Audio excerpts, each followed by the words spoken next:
This is my second attempt after exploding into sneezing.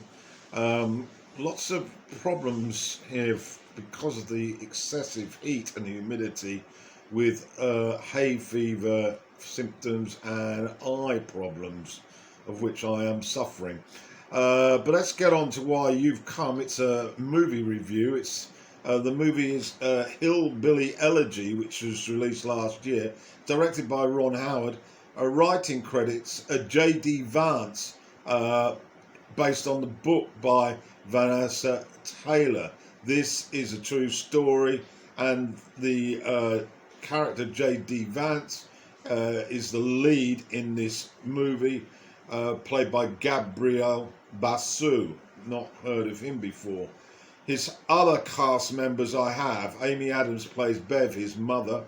Maman is played by Glenn Close. She is JD's grandmother. Haley Bennett plays Lindsay. Frida Pinto plays Usher. Bo Hopkins plays the grandfather. And Owen as Talos plays the young JD Vance. And Jesse Boyd is Matt. And there are a few other notable members of the cast. Glenn Close received an Oscar nomination for her performance. Well done to her. And I'm now going to go through the movie details.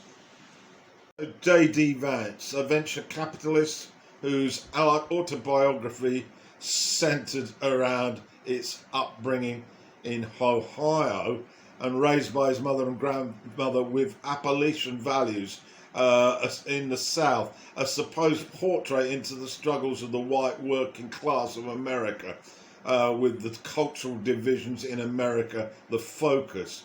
Ron Howard's film follows an adult Vance returning home from Yale following his mother's overdose.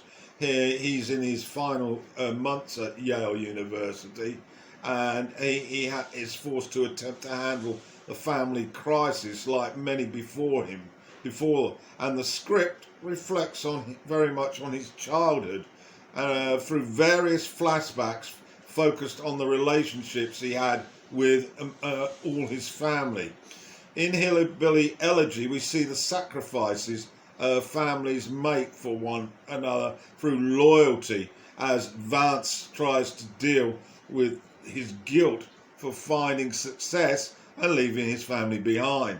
Vance has escaped through education and social mobility as arisen, and following the family toils through the generation. And now he hides his heritage in his relationship with his girlfriend and potential employers, as he sees it as possibly a negativity. It's set in 1997, and these are a series of notes that I made when I watched this film. There's a historical picture created early on through flashbacks going back 2 generations when the family lived in Kentucky.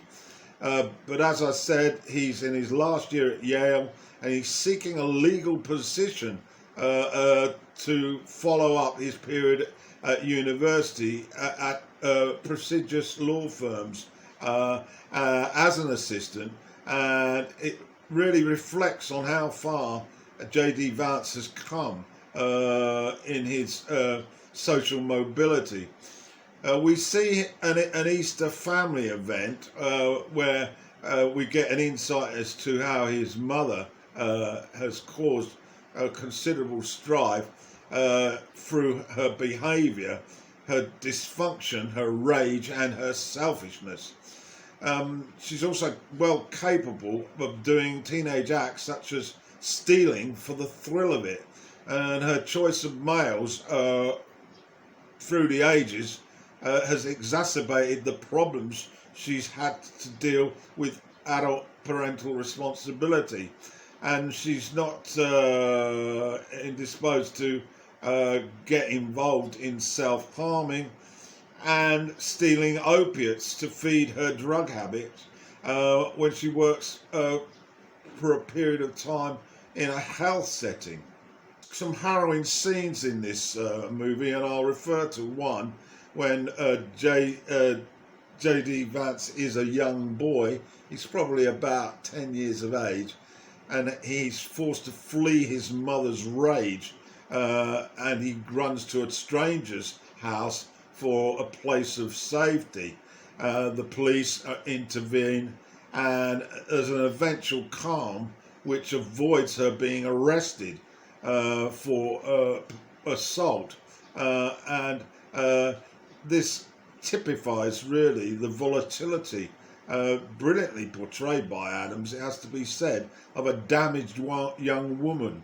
The source of why this family is so dysfunctional is explored to a limited extent through the parents. We see violence for sure, but there isn't any indication of drug abuse by Bev's parents, although there are occasional hints. As mentioned, the overdose and the aftermath touches very much on America's healthcare deficiencies and the huge costs involved, and the pressure this puts on Vance at a time when he has a career opportunity that's exceptional. Also, we view the frustration of trying to help a loved one, JD, with his mother, whose behaviour is so volatile that she destroys opportunities to normalise her own life and impinge on his. The movie moves from one emotional crisis to another. We do see the loss of the grandfather and the impact it has on Mama, and this leads to JD living with his grandmother after she has a health scare. It's felt that he's probably safer there than with his mother, and he's a teenager at the time, and this period is possibly the most stable emotionally for him, and we see this through the shared activities, meal times, etc.